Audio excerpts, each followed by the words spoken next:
A handsome single father falls in love with the woman of his dreams. She was a gorgeous woman with a smile that could light up a room. It was one of those, passionate things, a hot and heavy relationship. But when that bond is destroyed in a hail of gunfire, police look below the surface and discover things are not what they seem. There was a web of lies between all of these individuals. Detectives suspected that one of them was lying, but they couldn't figure out which one.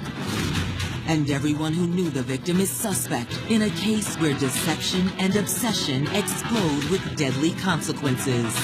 He had to know this was a house of cards that was going to come crashing down. He was a possessive maniac. If he couldn't have her, no one would have her.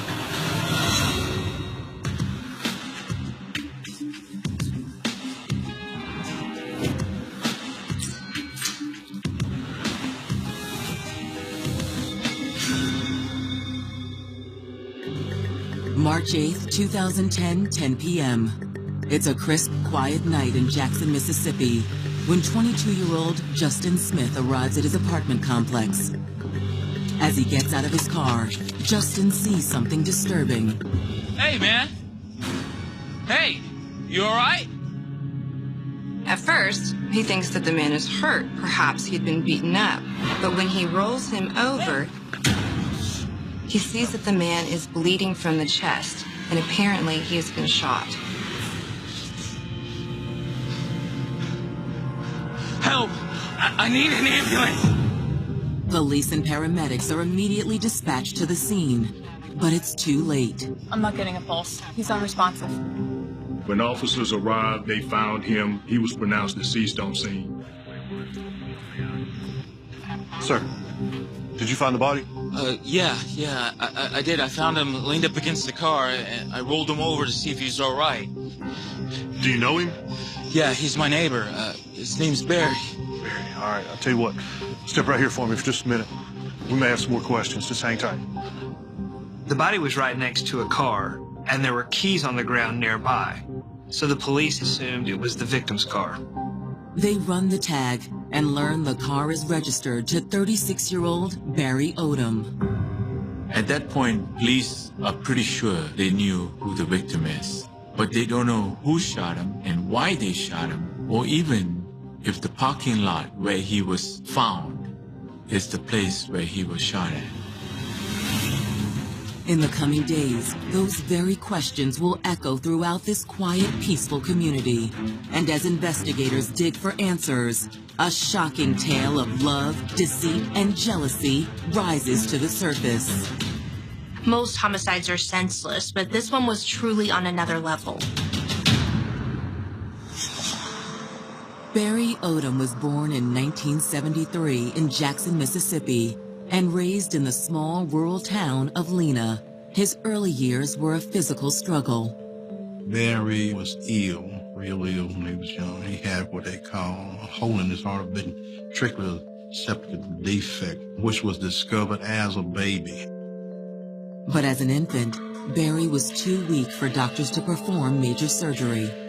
They couldn't close the hole when he was a baby. So I think about 4 years old, they did the major surgery.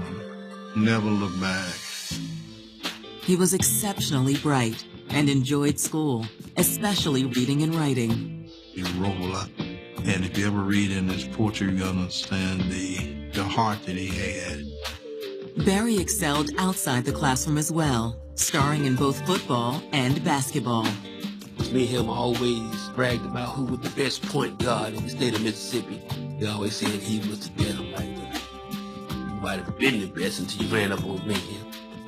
In 1992, Barry graduated with honors from Scott Central High School in Forest, Mississippi.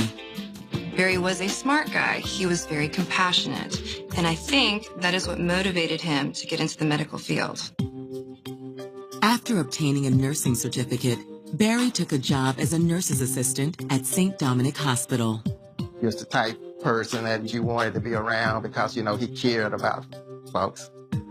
He liked helping people. It could be because of his own personal experience being as sick as he was when he was young. After several years of casual dating, Barry met a woman named Michelle and fell in love. Barry had strong feelings for Michelle, and they had a daughter together. But as intense as their passion was in the beginning, their flame for each other eventually began to smolder. He really wasn't ready to get married and settle down. Like a lot of relationships that don't end up in marriage, you kind of grow apart, and that's what happened with them. But Barry took to fatherhood with a passion, showering his daughter Amelia with an endless stream of affection. Was he loved his daughter. He wanted the best for her, and she was crazy about her daddy, you know. Barry worked hard to make sure Amelia had everything she needed. He always strived to have a better life. Normally worked about 2 jobs, you know. He was a nurse. I also drove for a paper company. Barry continued to date casually, not really looking for a serious commitment. Oh, let me help you with that. Then in 2009, he met 35-year-old beauty Cheryl Gardner. Thank you. So sweet. I'm Barry. Nice to meet you. I'm Cheryl. Nice to meet you. She was a very pretty girl, and Barry seemed enamored by her from the very beginning. She just seemed to have a, good personality, warm personality. So you from Jackson? Mm-hmm. You? Okay, yeah. Me and my daughter. Oh, you have a daughter? Yeah. You have any pictures of her? Oh, yeah. They were both single parents. They both had daughters. Barry's daughter was 11. Cheryl's daughter was only 3. Oh, wow. Guys like a mom. They both were very devoted parents. They really would do anything for their daughters. Cheryl still was in touch with her daughter's father, and they often shared co-parenting duties, but Barry was understanding of that. Barry and Cheryl's busy lives as single parents limited the amount of time they could spend with each other. So when they were able to get together, they made the most of it. Barry and Cheryl's relationship was often intimate. On occasions, they did get hotel rooms to share intimacy. These are beautiful. Just like you. Thank you. Barry and Cheryl had a great relationship from all indication. It was one of those, passionate things. Everything was going really well between the two of them. Their relationship seemed to be going in the right direction.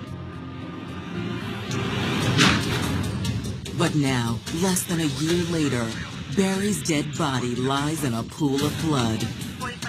For the police, the possibilities are wide open, and really, there isn't all that much to go on initially. However, a startling discovery at the crime scene will soon reveal a tangled web of deceit and jealousy, and send police hurtling into a hidden and mysterious double life. Neither one of them had any idea that the other existed.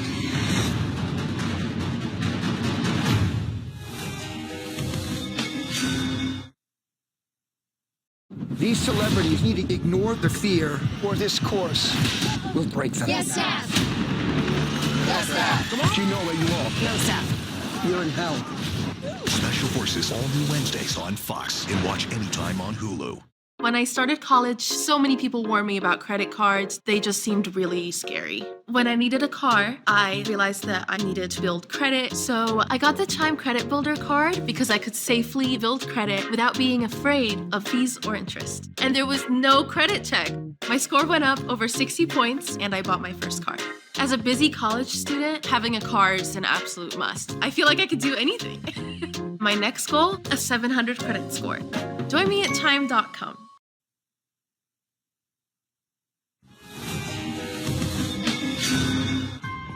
It seemed fate was smiling on single parents Barry Odom and Cheryl Gardner when they got together in the spring of 2009. It seemed like they was in love with each other. Cheryl and Barry were involved in a relationship. There was an intense relationship. But all that came crashing down on March 8th, 2010, when Barry Odom was found gunned down in the parking lot of his apartment building in Jackson, Mississippi. Hello, officer. Detective. What we got so far? One male victim. Appears to be a gunshot wound to the chest. Any witnesses? This gentleman back here, he's the one that called it in. Says it's his neighbor. In order to unravel the mystery surrounding Barry's death, investigators first turned to Justin Smith, the neighbor who found Barry's body. See anything? No, I got here and I found him leaning up against the car. I rolled him over to see if he was all right. And She didn't actually see the shooting? No. No? See anyone else around the area? Any cars leaving? No. No? But police are certain someone must have heard something. It was an apartment complex with lots of neighbors, and it was only 10 p.m. Most people were still up. Investigators fan out and canvass the entire area, looking for potential witnesses. Could you tell me what you heard or saw? Well, at first I thought I heard firecrackers, but then I realized it was gunshots. 3 of them, I think. 3 shots. There were neighbors that reported hearing gunfire and shots fired, but these individuals didn't actually see anything. Police were hard-pressed to find witnesses for the crime because many of the residents stated that they were too afraid. It seemed fate was smiling on single parents Barry Odom and Cheryl Gardner when they got together in the spring of 2009. It seemed like they was in love with each other. Cheryl and Barry were involved in a relationship.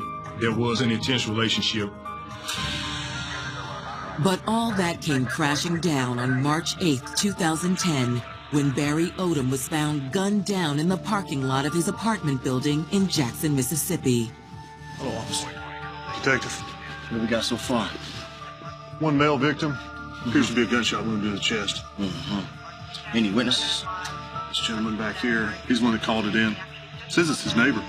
In order to unravel the mystery surrounding Barry's death, investigators first turned to Justin Smith, the neighbor who found Barry's body. See anything? No, I got here and I found him leaned up against the car. I rolled him over to see if he was all right. And she didn't actually see the shooting? No. No? See anyone else around the area? Any cars leaving? No. No? But police are certain someone must have heard something. It was an apartment complex with lots of neighbors, and it was only 10 p.m. Most people were still up. Investigators fan out and canvass the entire area, looking for potential witnesses. Could you tell me what you heard or saw? Well, at first I thought I heard firecrackers, but then I realized it was gunshots.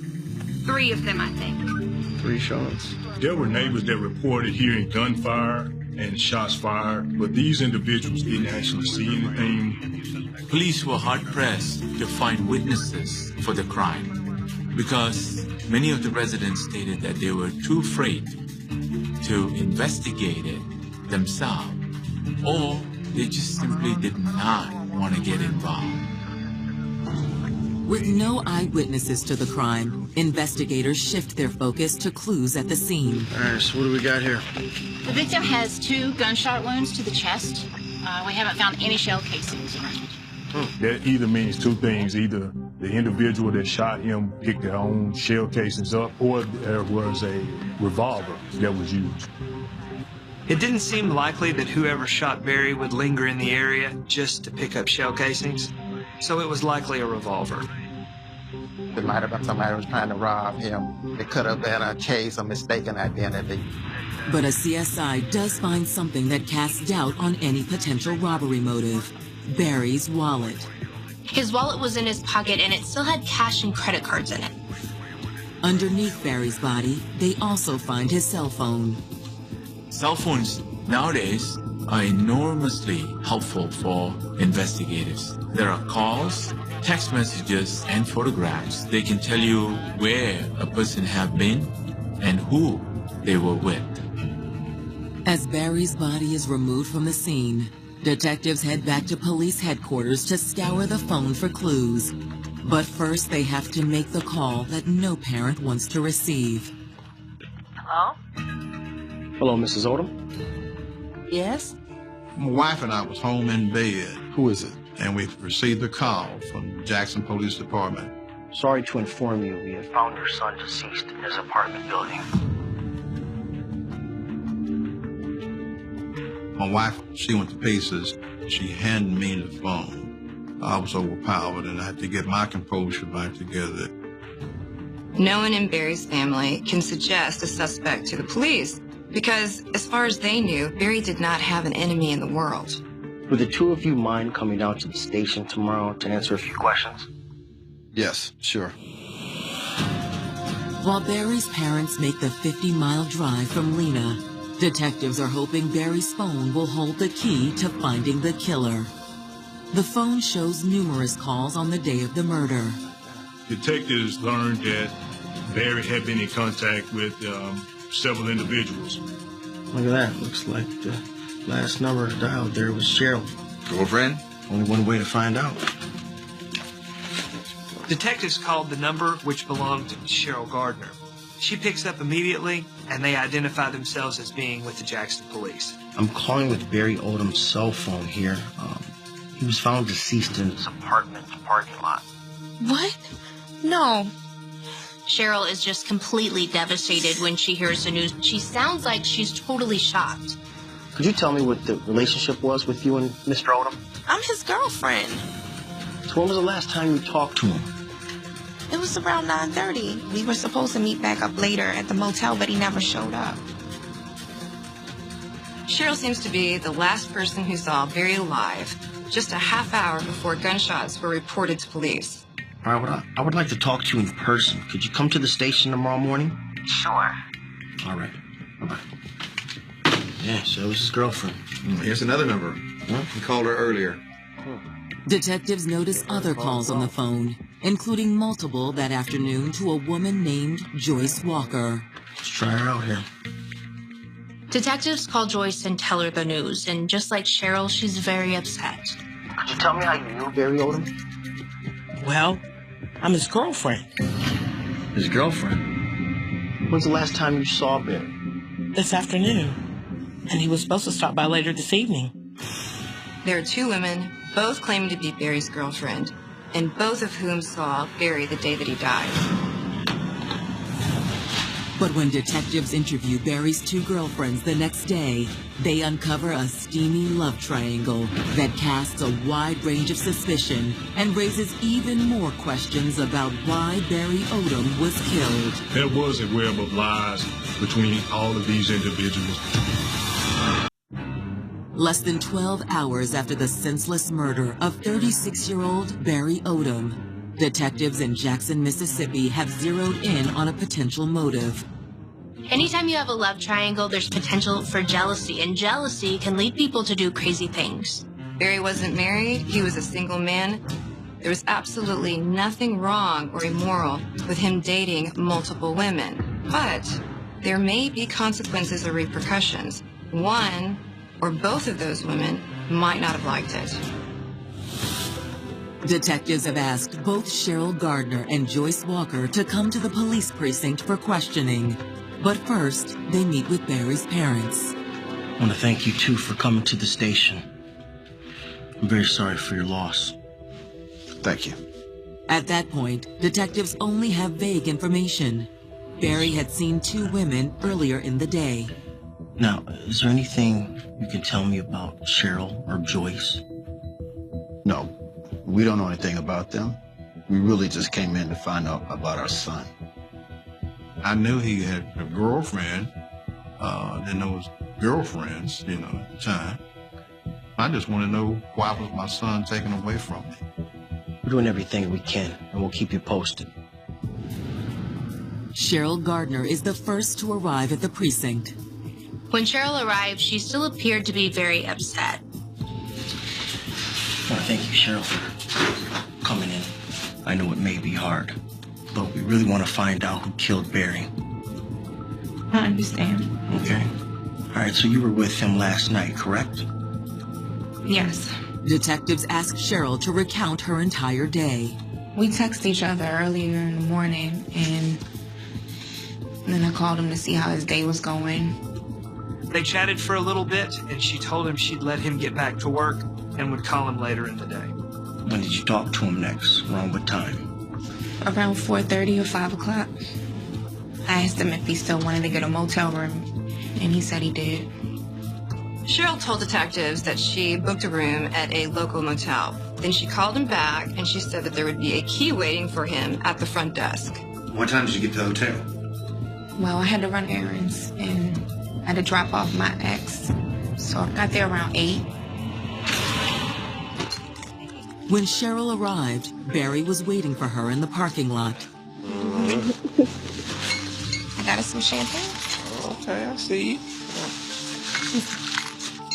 Cheryl says they went to the room together and were intimate. She said they were alone in the motel room for about an hour and a half. And at 9:30, Barry said that he needed to go out and run an errand. Where are you going? I had a buddy of mine borrow some gloves from work. I'm gonna need to get them. Tonight? Yeah, I'm gonna need them for work tomorrow. At that point, they decided to separate each other for a little while and later meet back up at the hotel. Well, why don't you come back later? We have the room the whole night. Okay. May take a while, so I can call you on my way back. Okay. All right. Cheryl says Barry left the motel around 9:30, and then she left 10 to 15 minutes after that. She left the hotel with the intention of them meeting back up there at some point later that night. So where did you go? I went home. I waited for him to call me, and he never did. Cheryl never ended up hearing from Barry. The next thing she knew, it was after midnight, and she was getting the call from detectives regarding the shooting. Cheryl seemed truthful, but the detectives were a little suspicious. She was with Barry a half hour before the shooting, and that hotel hookup thing or arrangement they had seems a little odd. Detectives decide not to force the issue, at least not yet. They know they have another woman waiting out in the hallway who knew Barry Odom intimately, and what she tells them is a game changer. So there are two women here who both think that they're the only woman in Barry's life, and at least one of them is in for a rude awakening. Nearly 24 hours after the shooting death of 36-year-old Barry Odom, detectives in Jackson, Mississippi are trying to piece together the puzzle of Barry's personal life. His cell phone provided a running record of who Barry was in touch with on the day he died. And it is through that the police were able to determine that he was seeing two different women, and he had actually seen both of them on the day he died. Barry's phone showed a call to Joyce Walker at approximately 7:30 that evening, just a half hour before he met Cheryl at the motel. Detectives obviously are curious and want to know what that phone call was all about. Joyce comes in and meets detectives, and she appears to still be very upset about Barry's death. I know this must be tough for you. Joyce tells them that she and Barry had been dating for a while and that things were starting to get serious between the two of them. Joyce tells detectives that she and Barry even had plans to move in together. Detectives were shocked to hear that because they know that Barry had been with Cheryl at a motel the night before. So now they're wondering if Joyce might be lying about the extent of the relationship, or if maybe she is misreading it. Joyce says she had contact with Barry throughout the day, beginning with a call to him at 9:30 a.m. I tried to call you last night, but it kept going to voicemail. Did you have your phone off? Barry tells her he had been out with his friend named Alvin and had drank too much and must have accidentally turned off his phone. Are you still going to come over this afternoon? Yeah, I get off about 2 o'clock. Joyce tells investigators Barry arrived at her house around 2:30 that afternoon, and that they spent close to an hour searching online for potential houses. We were looking for places to live. But I had to get ready for work, so Barry just left. And about what time was that? It's about 3:15. Did you hear from him again? Mm-hmm. About what time? He called at about 7:30, but I was at the store working, so I couldn't talk for a long time. Joyce says she and Barry had plans to get together later that night after she got off work. She told him that she would call him when she got off work about 11 o'clock, and if he was still up, she'd drop by. So now detectives are wondering if that's why Barry told Cheryl he had to leave the motel to run an errand. It seems that Joyce might have been his errand. Did you hear from him again? No. I tried to call him a couple of times, but he never did answer. So I just went home. There was no one who could corroborate Joyce's alibi, so she certainly had the opportunity to commit the crime. It raises a question that Joyce may have found out that Barry was indeed seeing someone else. And if jealousy could have been at play here. Joyce, did you know that Barry was seeing other women? No. I don't think so. She seemed to be genuinely surprised, so detectives don't really know who to believe. At this point, it looks like Cheryl found out about Joyce, or Joyce found out about Cheryl, and one of them likely killed Barry. The problem for police is that they don't have any concrete evidence against either one of these women. Trying to obtain more clarity on Barry's relationships, detectives talk with several of his friends and co-workers. Through their questioning of several of Barry's friends, they learned that Barry often confided in a co-worker named Jeff Miller, so they decided to question him. I understand you and Barry were close. So we had similar problems. Similar as into? We had women problems. Jeff said that a few months earlier, Barry had come to him and asked him what he would do if he learned that his girlfriend was seeing another man, but had promised that she had broken it off. Barry told him that at one time, he and his girlfriend Cheryl were at his apartment. So what did you want to do? They were just simply hanging out. When she went to leave, there was this guy just standing there and just glaring at her. What are you doing here? You know this dude? It's my daughter's father. Ren, why would you come here? Cheryl and Barry quickly left the scene to avoid any sort of altercation. Barry came to me and he seemed to be kind of upset about it. At this time, Barry wasn't sure if Cheryl was still seeing this other guy or what the situation was. Cheryl had to have contact with him based on the fact that they did share a child together. According to Jeff, Cheryl assured Barry that her relationship with her ex was completely platonic, but Barry still had his suspicions. So they weren't romantically involved then? Not that I know of, but they seem to spend a lot of time together. This man, because they had a child together, they still were talking, he was around Cheryl. So not only was Barry dating someone besides Cheryl, she was apparently still involved with her ex-boyfriend to some degree. Investigators now believe this love quadrangle might have turned toxic, leading to Barry's death. The question is, how?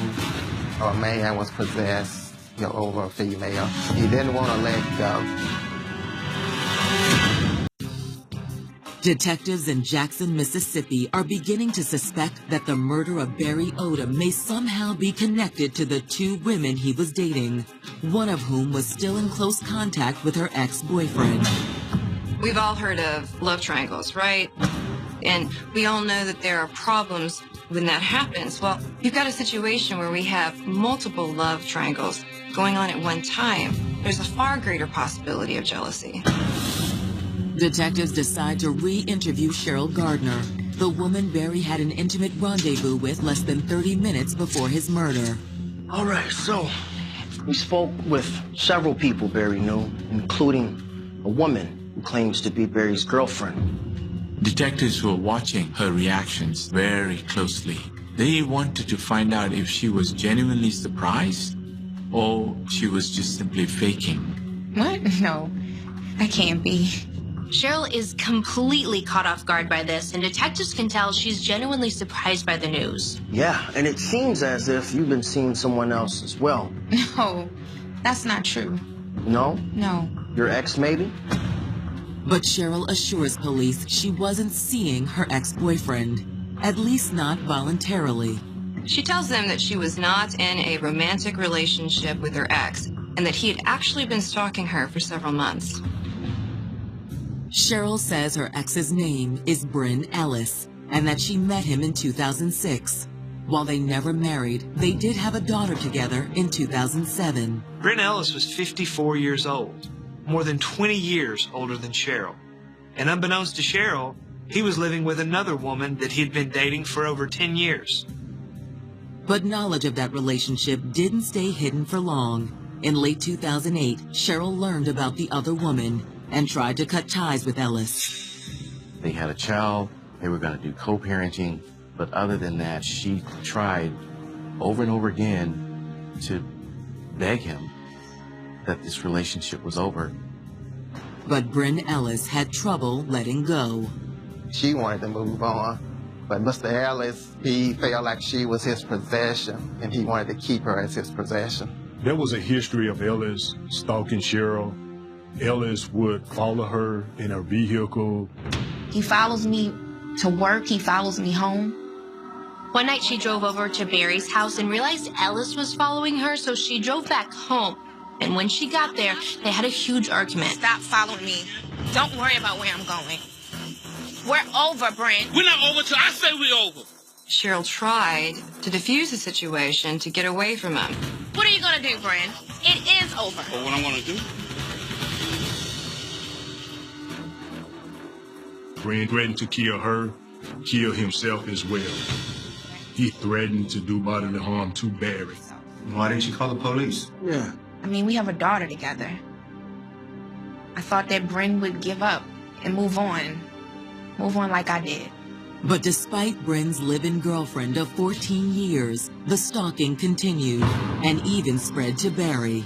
There was an incident that occurred where Ellis allegedly followed him to a service station, and there was an eye-to-eye confrontation between the two of them. Barry was beginning to get concerned about this every time he looked up. This guy is standing somewhere looking. In the weeks before Barry's murder, the stalking escalated considerably. He had told me, a dude, he always said, "Oh boy." He never called his name. He would say, "Oh boy." Man, old boy came by my house again. Stay with me. Get your hands off me, man. Last time he came by, he told me, "Old boy had pulled a gun on him." Do you want some of this? Nah, man. Come on, man. Then you better stay away. Because you can get it. All right. Both can get it. That's when I think he started to take this really seriously. I don't think he took it seriously at first. But Barry still refused to report it to police. I think he maybe thought about not reporting it to police. The situation hopefully might go away. So that's when me and Barry started to meet at hotels because Bryn, he was stalking us. So when's the last time you saw your ex? Yesterday. Cheryl says that as she was preparing to meet Barry at the motel, Ellis called. He was trying to hide his van. His van was about to be repossessed, and he had actually asked Cheryl if he could leave his van at her house. Cheryl agreed to let him do that, so he parked the van at her place, and then she drove Ellis back home. Suddenly, detectives have a new prime suspect, a man with motive, means, and opportunity. Bryn Ellis owned a gun. He was extremely jealous towards Cheryl, and he threatened both Cheryl and Barry before. It's high time for police to have a chat with Bryn Ellis. But when they bring him in for questioning on March 10th, he's not in a talkative mood. He was advised of his Miranda rights. He clearly stated to detectives that he wished not to provide a statement. Detectives believe they have a killer in their sights, but they still don't have evidence tying him to the crime. They need something that will put him there, at the apartment complex, the night that Barry was killed. Soon, a witness will come forward with a startling admission about the night of the murder. He swore he was at home, but his cell phone said something else. Barry Odom was a loving father. He was somebody, who wanted to give love and may have found that love with Cheryl. That's one of those sad cases, the cases that you hope you won't have to cover, the kind of type cases you hope you won't have to see. But unfortunately, in our society, we do have these type cases. After taking a hard look at the two women Barry Odom was dating at the time of his death, investigators now believe Cheryl Gardner's ex-boyfriend, Bryn Ellis, is the person who shot Barry in a fit of jealous rage. Although police have Bryn in custody, they don't have enough evidence to charge him with Barry's murder. All they have so far is circumstantial evidence that Ellis had previously threatened Barry with a gun. They still need to find some physical evidence that will tie Bryn Ellis to the shooting or to the crime scene. Detectives get a warrant to search the home Ellis shared with his girlfriend, Katie Johnson. Inside, they find 3 different weapons and numerous rounds of ammunition. There was a mountain of evidence recovered when investigators searched Ellis's residence. There were weapons that were recovered. There was also a stolen SKS assault rifle that Ellis was in possession of at this particular time as well. The weapons and ammo are sent to the Mississippi State Crime Lab to be compared with the 2 spent bullets recovered from Barry Odom's body.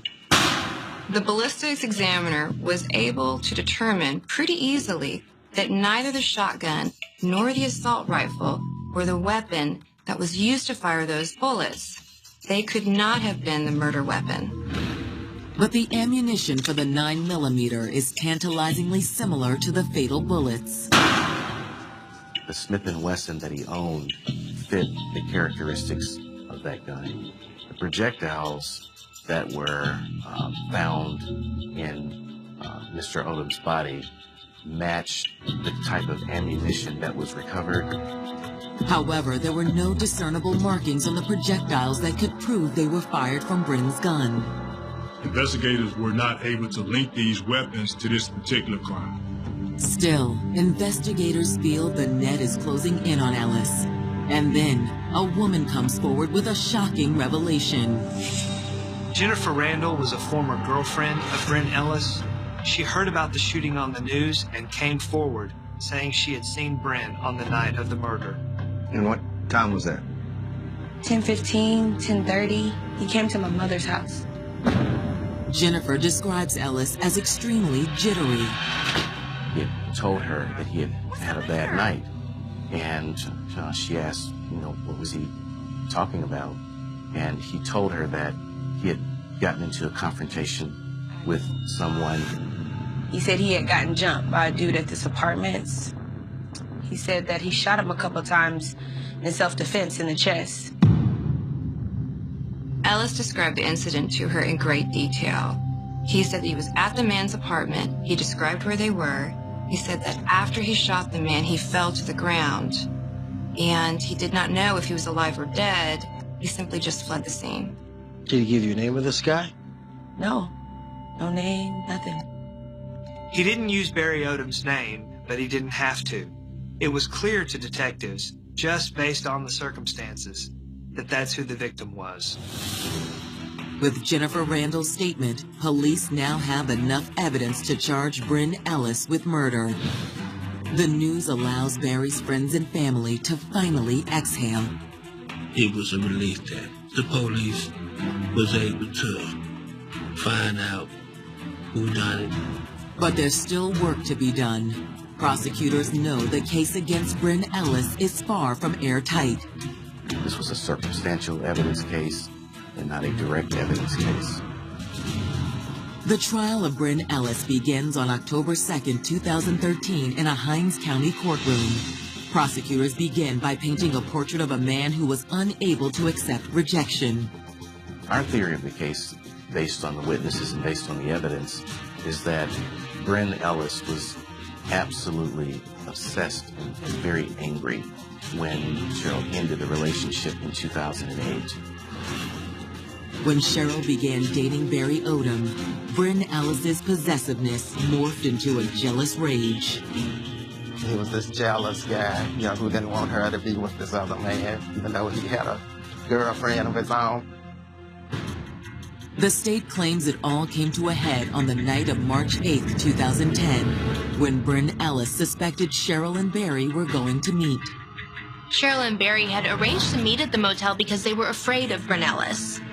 Prosecutors say Bryn set his plan in motion by asking Cheryl for a favor.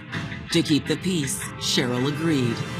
The state believes after dropping his van off at Cheryl's house, Bryn used his live-in girlfriend's car to inconspicuously stalk Cheryl and Barry. After Cheryl gave Bryn a ride back to his place, he must have followed her to the motel where he saw her meet Barry in the parking lot. He probably was furious after seeing them.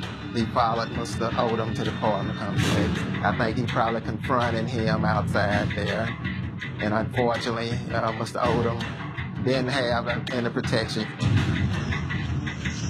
Didn't I tell you to leave her alone? What you talking about, man? Didn't I tell you to stop seeing her? She's mine. Jennifer stated that Ellis had indeed confessed to her that he had shot an individual at an apartment complex that he stated tried to jump on him. There was no physical evidence to show that Barry attempted to jump Ellis. Barry was not armed. There were no witnesses that reported hearing a fight, a disturbance, or anything like that prior to his death. She's mine! The defense argues that there was no direct evidence that Bryn Ellis followed Cheryl and Barry to the motel, and no proof that his gun was used to kill Barry. They say Ellis was at home at the time of the murder, and he was nowhere near the motel or Barry's apartment. The prosecution has an ace up its sleeve: Bryn Ellis's cell phone records.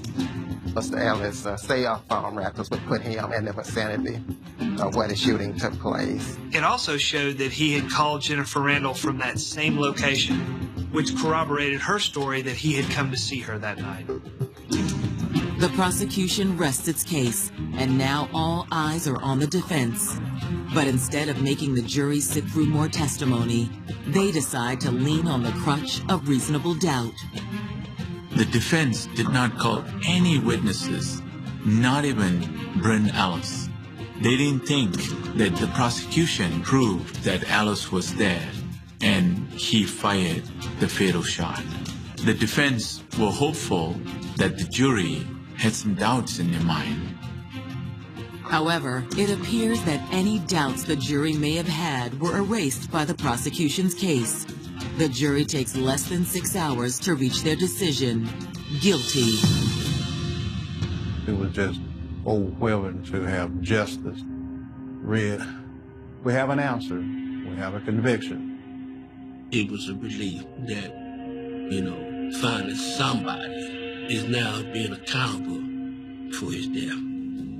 It was finally able to put closure to it, and they was like, okay, we can finally move on. On October 4th, 2013, Judge William Gowan sentences Bryn Ellis to life in prison. I would describe Mr. Ellis as somebody who was possessed, somebody who really didn't care about others. He only cared about himself. August 24th, 2004. It's just after midnight, and two young women are wrapping up a late-night workout at a 24-hour gym in the Boston suburb of Revere. In the far corner of the gym's parking lot, they see something that takes their breath away. It was a 2002 Honda Civic, and it was on fire. It was a fairly prominent location to burn a car. One of the women immediately calls 911. Yeah, I need to report a car on fire. The fire is raging, and if they don't get it put out, the car could explode and potentially endanger additional lives and property. It looks pretty bad. I think you need to get here soon.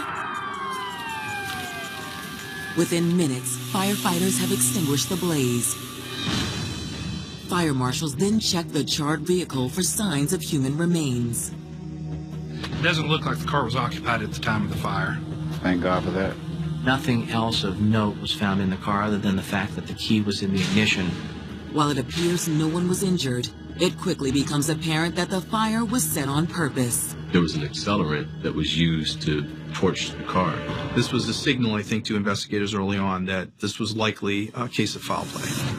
Were you able to grab the VIN number? Barely, but we got it. Running the vehicle's identification number, investigators discover that the car belongs to Julaine Jules, a 26-year-old woman who lives with her parents in the nearby town of Malden. Shortly after 2 a.m., detectives arrive at Julaine's home and inform her parents they have discovered their daughter's fire-gouged vehicle. Her family, they were understandably terribly distraught.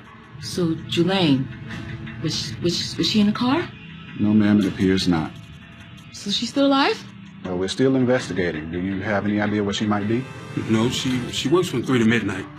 She's always home by now. The family answers all of the detectives' questions, hopeful of any lead on where Julaine may have gone, but they can tell the situation is serious. This was so uncharacteristic of Julaine. It left everybody asking the question, where did she go? And why would she leave? And what happened to her? Born in Cambridge, Massachusetts on June 21, 1978, Gh'Lane Jules was the oldest of 4 children born to Jermaine and Jules Vincent, Haitian immigrants who were proud to be in America. It's a strong community rooted in faith and in hard work and people who are devoted to their children and to their education.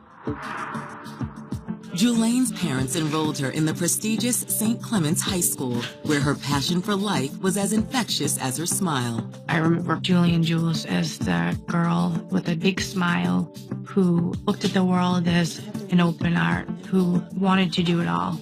She loved writing poems, so she was always into literature. I remember her carrying books, but she always had like an extra notebook that was hers. And sometimes she'd be like, do you want to read my latest poem? She was always writing about love and the man of her dreams. She wanted to go off to college, and she wanted to be married. We all talked about it. Though Gh'Lane was desperate to meet her Mr. Right, her parents enforced a strict no dating policy throughout high school. They're having this dance at school.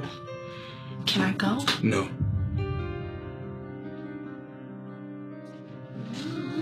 Listen to your father. Go wash up. Then it's almost ready, okay? Gh'Lane's family was very, very religious. They would probably look more rigid to most people, but it was how the family functioned. While everybody was more worried about what they're going to wear for prom, who their date's going to be, where they're going Friday night, she had to be home. She was spending quality time with her siblings and still living those traditional family values. Nothing fazed her. Nothing troubled her. After graduating from St. Clement's near the top of her class, Gh'Lane enrolled in Emmanuel College in the heart of Boston. In college, she started really focusing on career or where she wanted to go in life. Gh'Lane was the first of the family to actually went to college and graduate. My parents were extremely excited. With a degree in communications, Gh'Lane landed a well-paying job providing customer service to Boston's financial elite. Yes, we have your STAR account coming up. She was working for a credit card concierge company. For instance, if you need services, anything from dry cleaning to an elephant in a circus, she handled those requests. Though Gh'Lane's career had taken off, she continued to live with her parents, an arrangement that certainly put a damper on her dating prospects. Gh'Lane was like any other young woman, wanted to date young men her age. Her mother and father kept close tabs on her, which resulted in her having to be creative in being able to socialize. The nature of Gh'Lane's job meant that her schedule was always changing, and she was working all times of day. This made it really easy for her to cover up a secret love life. Men definitely noticed her, and she clearly noticed them back. But make no mistake, she was looking for her Prince Charming, not just some one-night stand. I think she wanted to wait to see if she would find out one and possibly present it to the family. I think she really wanted to make an impression on my parents. But on August 24th, 2004, Gh'Lane's search for Mr. Right would be put on hold. That's when authorities discover her car engulfed in flames, with Gh'Lane nowhere in sight. It could be that she's alive and well, but we were certainly considering it a suspicious missing persons case. And as authorities dig deeper into Gh'Lane's personal life, they will soon uncover a series of secrets that may have led to her disappearance. We know that Gh'Lane was somebody that was inexperienced with really dating, and it might have made it difficult for her to recognize danger.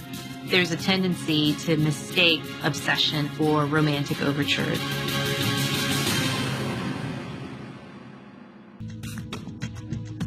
Tuesday, August 24th, 2004. 26-year-old Gh'Lane Jules was scheduled to arrive home from work shortly after midnight. But when her vehicle is discovered in flames an hour later, there is no sign of the beautiful young woman. They knew something was wrong. She was not the type of a young woman who was going to disappear and not come home. With the car fire destroying any possible evidence, detectives head to where they believe Gh'Lane was last seen, her place of employment. Detectives believe if Gh'Lane's employer can pinpoint that she left work around midnight, then they can narrow down the time and the area that they have to account for her whereabouts.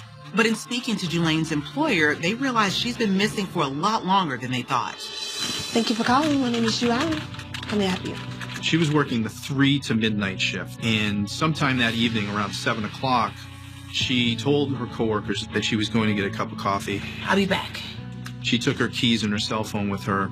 She left her wallet behind, and it was reported that it seemed like she left in a hurry and as if she was going to come right back. What can you tell us about Julaine sleeping? Nothing really. I know that she was upset about something. I'm not exactly sure what. According to Julaine's employer, she never returned from her break. It's really quite peculiar that she would just leave like that. It was urgent enough that she stepped out and left, but didn't take anything with her. This is Jessica. She's a coworker of Julaine. Detectives working this case. I can tell you she was really upset. She was getting phone calls all day on her cell phone and on her work phone, and eventually she just stopped answering. A little bit later, then she took a call from her friend Melissa. Melissa? If you'd like, we can access her voicemail, if that'll help you out at all. While most of the messages on Julaine's work line don't point to any leads, investigators key in on one call that came in roughly 2 hours prior to her abrupt departure. Next message. Julaine, please give me one more chance. Or at least let's just clear the air. They had retrieved a voicemail off of her work phone from some person identifying himself as Shabazz, saying come to see him. Unsure who this mysterious Shabazz is, authorities reach out to Julaine's friend, Melissa Martin, who agrees to meet with them that afternoon. Melissa was shocked and surprised to hear that anything was happening to Julaine. Do you know what happened to her? Do you think she's okay? Do you know anything about a man named Shabazz? Shabazz, yeah, that's my cousin. Shabazz Augustine was a young man of Trinidadian extraction. He was raised in Boston and was native to the city. He was 25 years old, a year younger than Julaine, worked at a dentist's office. You don't think that he has anything to do with her missing, right? We don't know. We just would like to talk to him. Shabazz would never do anything to hurt Julaine. Melissa explains that Shabazz and Julaine's budding romance seemed straight out of one of Julaine's many love poems. My sense was that Shabazz was somebody who showered a lot of attention on Julaine, brought her gifts, spent money on her. Him and Julaine have been dating for like 6 months. According to Melissa, they met by chance. Shabazz was driving and saw Julaine walking down the street and just fell in love at first sight. He asked her out right there on the spot. What's up? What's your name? The way Melissa describes it, Shabazz completely worshipped the ground that Julaine walked on. He had big plans for their relationship. She wanted to take things a little more slowly, and he completely respected that. While the relationship was still kept under wraps from Julaine's family, she did meet his family, and that includes his cousin Melissa. For the few that did know about the relationship, they thought it worked. I have something for you. But according to Melissa, the strain of keeping their blossoming relationship under wraps began to take its toll. It's beautiful. Shabazz wanted to meet her family, express his love for her to them, but she was hesitant, and that caused a little bit of drama. Drama that Melissa Martin says came to a head the weekend of August 19th. As she understood it, Shabazz and Julaine had had a bit of a rift earlier in the weekend. Melissa wasn't really clear about the details, but she was sure it was about their relationship and how fast it should be moving. All I know is that after the argument, Julaine wouldn't answer any of his phone calls. And so Shabazz reached out to me. He wanted my help. He had some sort of big romantic plans or something. He said, listen, I need you to do me a favor. I want you to call Julaine at work and do whatever it is that you need to do to get her to come to my house. Melissa says that Shabazz had taken a page from Julaine's book and had written her a poem to profess his love. He was convinced this gesture could help get the couple past this hurdle. So she thought that this was an opportunity to do something lovely for her cousin, and so she was very excited to participate. Melissa explained that she called Julaine around 4:45 p.m. and begged her to hear him out, if only for a few minutes. I think I'm about to take care of some business. I'll be back. Julaine gave in and agreed to give him another shot. Melissa says that Shabazz was excited to share his poem with Julaine, but he never got that chance. Melissa called Mr. Augustine and asked him, hey, how did everything go? At which point he told Melissa she never came over. Do you have a number for Shabazz? Yes. After receiving his contact information, detectives pay Shabazz a visit at the home he shares with his mother in nearby Dorchester. What happened to Julaine? I'm kind of hoping you would help us out with that. Once inside, Shabazz seemed concerned. His story matched pretty closely with Melissa's account of the events. Mr. Augustine fully acknowledged that he had asked Melissa to get Julaine to leave work. I wanted to talk to her, but she didn't want to talk to me. So I tried to get my cousin to convince her to come over. He indicated, however, that she never showed up. So I'm serious, were you two pretty hot and heavy? Me and Julaine? No, it wasn't even like that. I mean, she's great and all, but she's not my main girl. Actually, he said that he was more seriously dating a young woman named 𝐄𝐏𝐿. Was she dating other people too? Not that I'm aware of. Police aren't sure what to make of this. Is this a guy covering up his heartbreak? Is he telling the truth, or is he hiding something more sinister? Mind if we take a look around? Sure, come on back. Shabazz allows the investigators to look around the home, but they find nothing that suggests Shabazz had anything to do with Julaine's disappearance. We did the best we could. We looked for blood, which we did not find. We looked for any other kinds of evidence, but eventually the only DNA we found was Mr. Augustine's and his mother's. It's really odd. On one hand, Shabazz seems to be very cooperative and seems to care, but why is his description of the relationship so different from that of his cousins? Something seems amiss. The mystery of Julaine's disappearance only deepens when authorities obtain a warrant for her cell phone records. As they review her call records, they see all the missed calls from Shabazz and the call from Melissa. But during the same time period, Julaine is calling and receiving calls from another number over and over. Police track the number to a man who lives in Fort Lauderdale, Florida, a man named Marlon Brown. Reading the text messages between Julaine and Marlon, investigators realize there's more to Julaine's secret dating life than they were initially led to believe. The text message records revealed many conversations between Marlon and Julaine, including flirtatious exchanges and plans on when they would meet up. It was clear that they were involved in a whirlwind romance. When police started to uncover that she was dating multiple men, it sounds like perhaps maybe there was another side of her that her family didn't know about. Investigators begin to wonder, has Julaine, who's a dating novice, gotten in too deep by dating two men at once? And how does this tie into the burned out car? This could still be a random act, a carjacking, an abduction, or it could be the makings of a love triangle gone awry. We don't know what was going on here. It's just unclear as to what happened to her after she left her office. One thing detectives know for sure, they need to track down Marlon, and they need to do it now. Just imagine being in Julaine's shoes. All you want to do is find Mr. Right. You don't have any experience and you don't know how, and all of a sudden you're getting all of this attention from all of these different suitors and you don't know what to do. You're trying to navigate a new world while keeping it all secret from your parents. It would be no surprise if you made a mistake.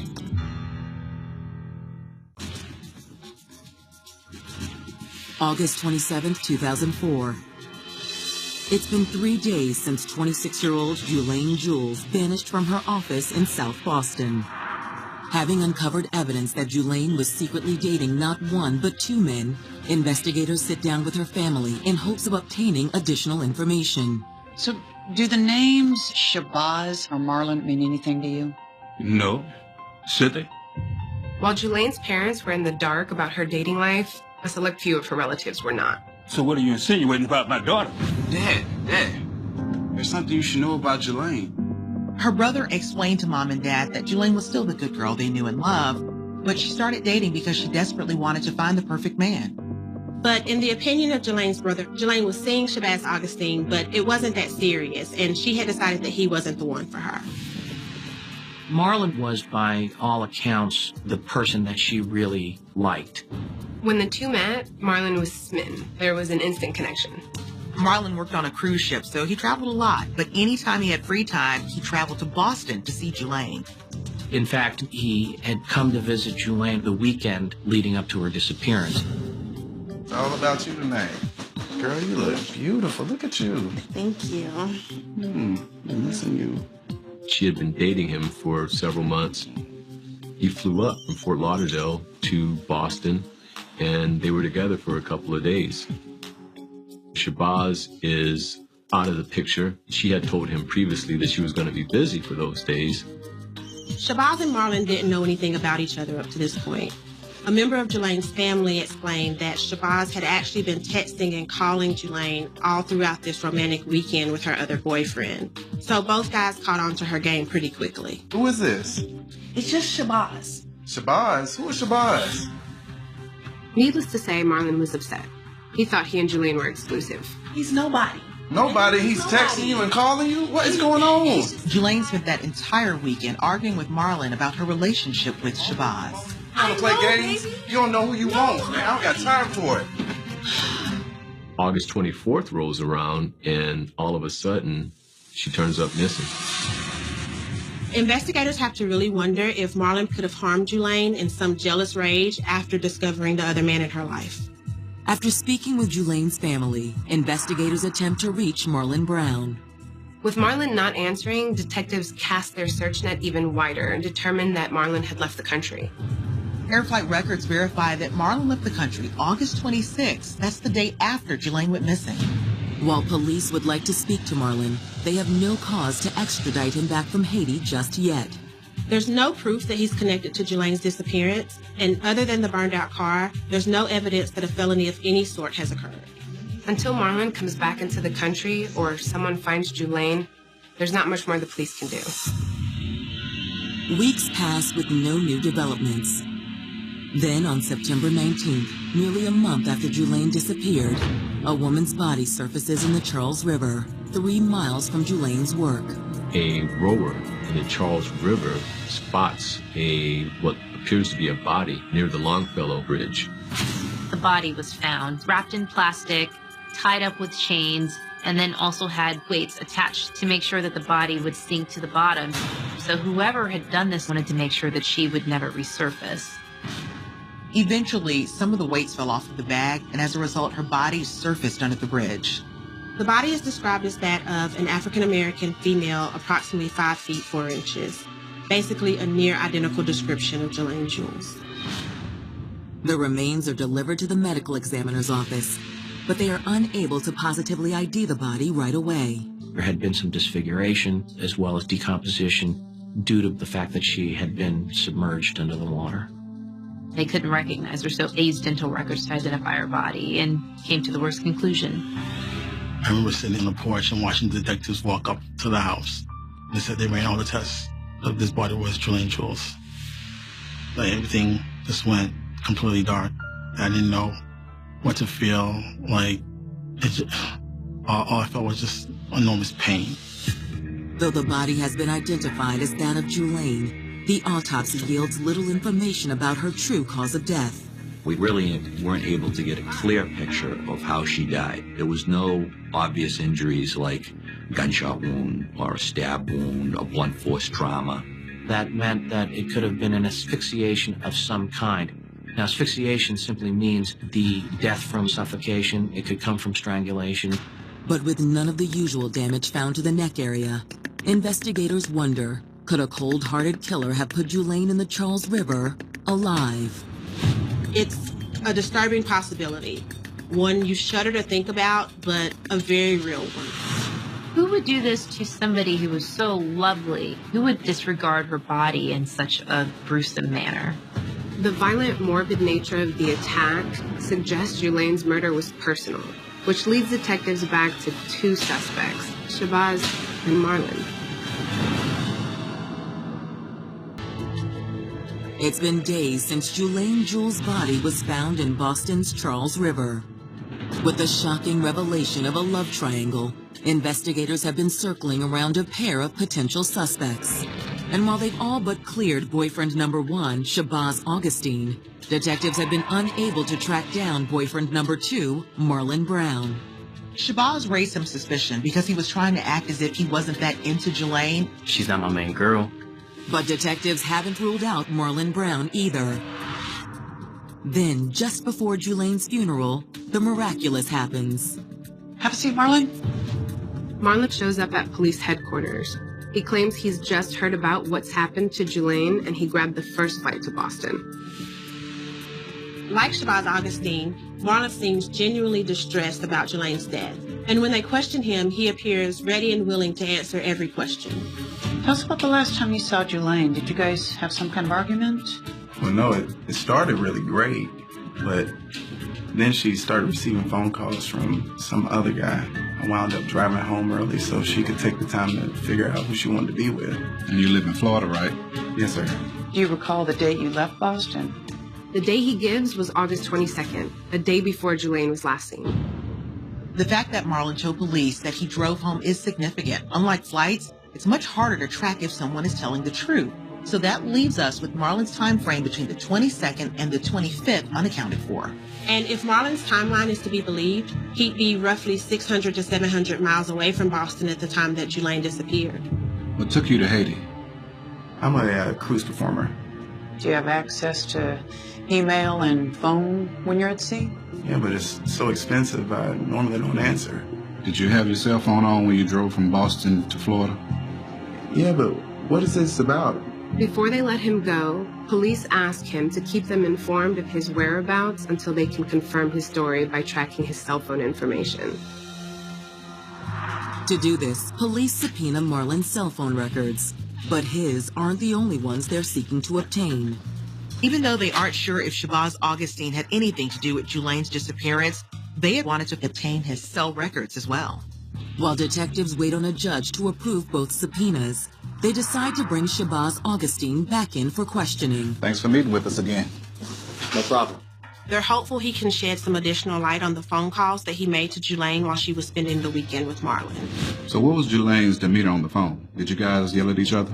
Shabazz essentially gives detectives the same story as the first time they spoke. The couple had been arguing, he got his cousin to convince her to come over, and Julaine no-showed. Listen, you guys are trying to make it seem like it was some huge blowout. It wasn't even like that. Okay, easy, Shabazz. These are just basic questions. You don't have to get hot under the collar. As detectives continue to dig for information about those phone calls and Julaine's state of mind during those calls, he slips up. I wasn't even with her that weekend. Marlon was. He brought up the name of the other boyfriend, Marlon. The problem is that in his previous interview, he claimed to not know if Julaine was seeing anyone else. So this was a clear contradiction. Now, you said you didn't know Julaine had another boyfriend. How do you know Marlon? Man, I don't know. If Shabazz hadn't known Julaine was seeing someone else, how did he know the name Marlon? Police hadn't mentioned that information to him. Shabazz, where were you at 7 p.m. the night that Julaine disappeared? I was with my girl Keisha. You got it all wrong. When they told him that they were going to check cell tower records, he had an emotional breakdown and he couldn't continue the interview.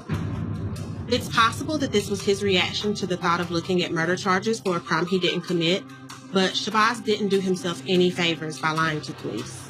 At the same time, Marlon certainly hadn't been put in the clear by anything Mr. Augustine had said either. So police feel strongly that one of these two men is responsible for Julaine's murder, but they just don't have enough evidence to charge either one of them with the crime. At least not yet. But in a matter of hours, a bombshell piece of evidence will fall into detectives' laps.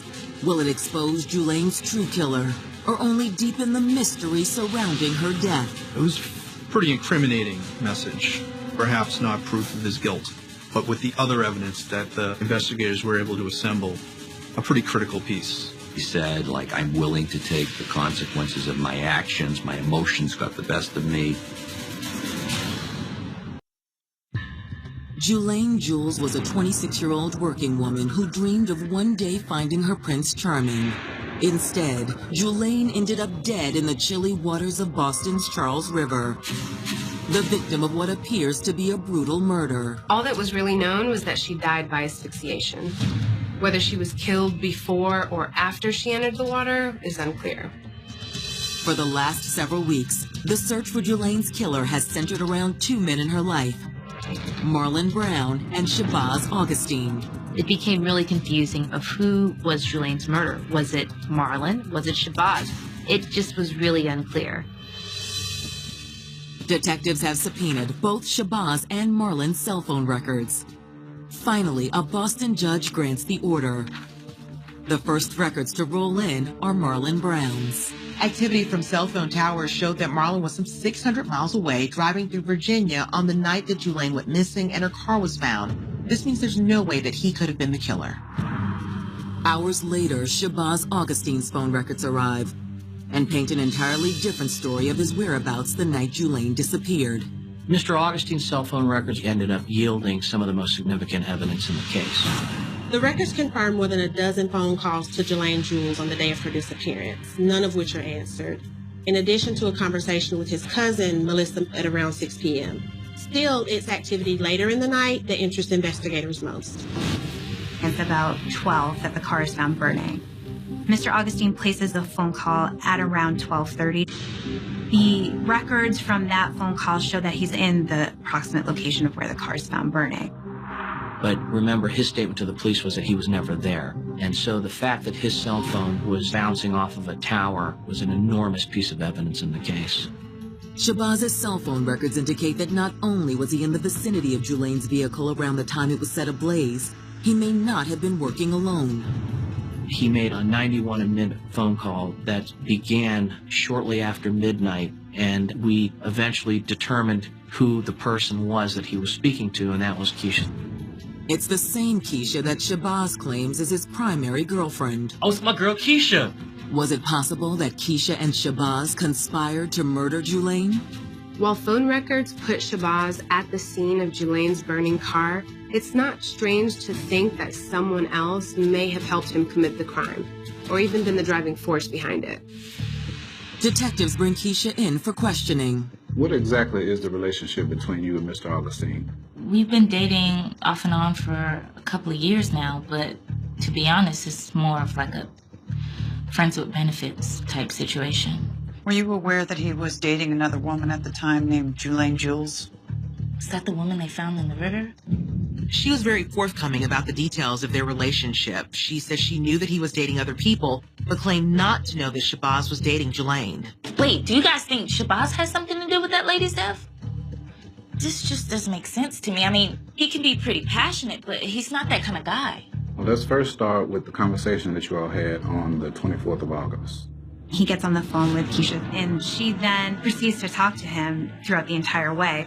Keisha explained that he was making his way from Revere to his home in Dorchester, taking both a public bus and going on foot. While Keisha is still convinced that Shabazz wasn't capable of committing murder, she admits that he did say some unusual things during that late-night phone call. She says, "What are you doing?" He says, "I'm out running an errand for my mother," which makes no sense. But according to Keisha, that wasn't all. He said he had gotten into a pretty nasty fight with a friend and that he was probably never going to see them again. He said, like, I'm willing to take the consequences of my actions. He said something about letting his emotions get the best of him, and I didn't think anything of it. There was no, what I would call, a specific confession or admission to the crime, but clearly the references and allusions were that they were discussing the incident. Have you ever met Julane? No, I don't know who that is. Knowing that he was near where Julane's car was discovered, this looks bad. But consider this, it could be a weird coincidence. Cell location tracking isn't exact, so it doesn't prove that he's the one who killed Julane or even destroyed the car. While Keisha's statement further cements detectives' hunch that Shabazz Augustine is responsible for the death of Julane Jules, without additional physical evidence, arresting Shabazz is becoming more difficult by the day. It wasn't like there was any witness to the whole thing. Beyond the fact of the accelerant, there was nothing forensically that could lead us to anything in particular. Shabazz emerges as their prime suspect, but at this point they also don't have enough physical evidence to indict Shabazz. Months turn into years, and though the investigation remains open, there are no new developments. We asked the questions, what's going on with the case? Where does this stand? We just didn't get much in the way of an answer other than it's still active. No one is more frustrated with the lack of an arrest than Julane's friends and family. We were getting frustrated because the prosecutor kept telling us, just be patient, but we are working on it. I was kind of shocked that it took this long. I felt like they had enough evidence that this should have been closed and trial done. But what friends and family don't realize is that behind the scenes, police in Boston are closing in on Julane's killer. My chief goal was, let's start bringing witnesses in and start putting this thing together and find enough evidence to formally charge somebody with a crime. It's been 4 years since Julane Jules' body was found in the Charles River, and the case remains unsolved. Those cell phone records place one of Julane's boyfriends, Shabazz Augustine, near her vehicle at the time of the crime. There's nothing concrete to warrant an indictment. The family always had a feeling that, okay, he was the culprit. He was the person that actually did this. I believe the police and investigators did have a pretty good understanding of what likely happened. Their challenge was proving it. If Shabazz Augustine was in fact involved in the murder of Julaine Jules, there's no sign he intended to run from police. Shabazz Augustine stayed in Boston, worked in Boston, started a new relationship, and essentially had a family here that kept him rooted in Boston. He was leading a fairly normal life here, almost as though nothing had happened. This made many wonder if everyone had gotten this case wrong from the get-go. That maybe it wasn't Shabazz or Julaine's other boyfriend, Marlon. Maybe it was a random act of violence. But in 2008, a change in law enforcement jurisdictions results in Julaine's case being transferred from the county of Middlesex to neighboring Suffolk County. It's a change that breathes new life into the investigation. The folks in Middlesex County did a good job. But moving the case to Suffolk County allows a fresh set of eyes to look at the case, and it brings a renewed sense of purpose to solving it. But it was a systematic and painfully slow building of a case. Over the next 3 years, Suffolk County investigators methodically pore over evidence and re-interview individuals close to Shabazz and Julaine at the time of the crime. Eventually, their hard work pays off when two of Shabazz's relatives come forward with some shocking information. Thank you for talking to us.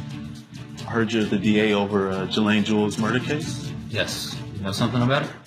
Yeah, actually with Shabazz, Augustine's cousins.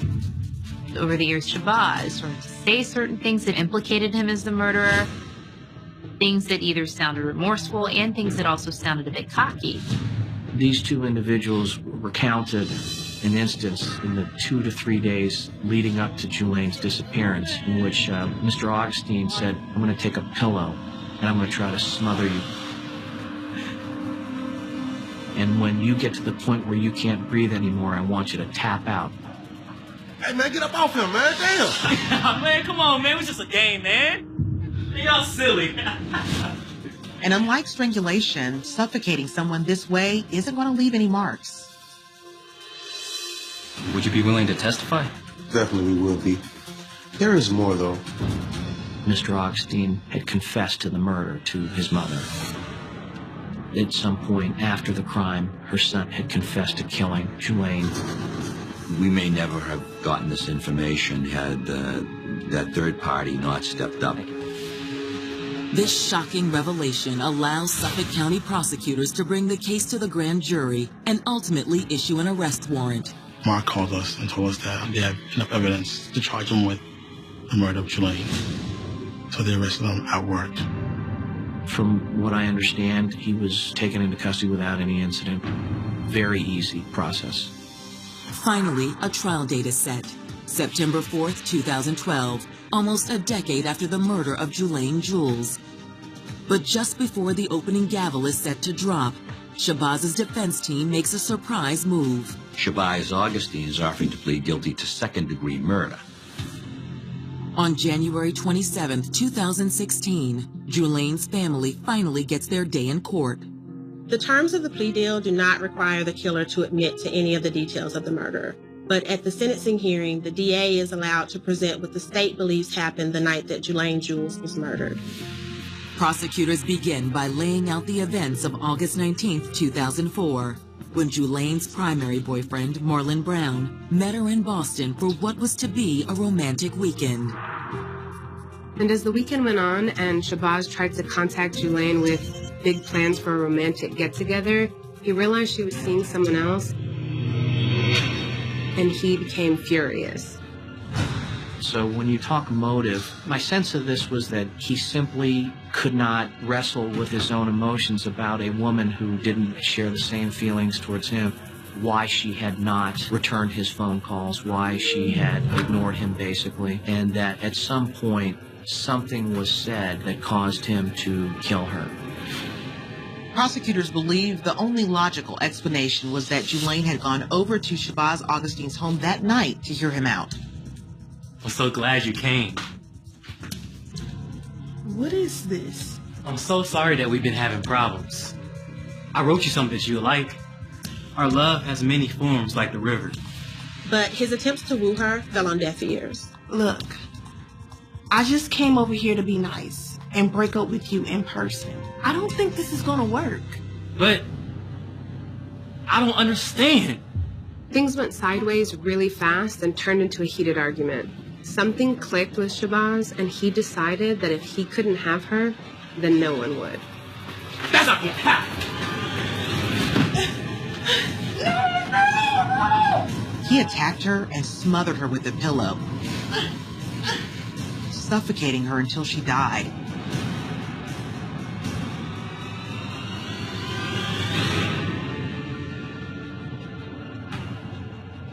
It was likely over in seconds. With Julaine dead, Shabazz set about disposing of her body. He had wrapped Julian's remains in plastic and then used free weights to weight her remains down. He would have had to transport Julaine Jewell's body in her vehicle. According to prosecutors, after dumping her body in the Charles River, Shabazz then drove Julaine's car to the gym parking lot in Revere and set fire to her vehicle before fleeing the scene, all while conversing with his other girlfriend, Keisha. After hearing the details of Julaine's senseless murder, the judge hands down his sentence: life in prison with the possibility of parole after 15 years.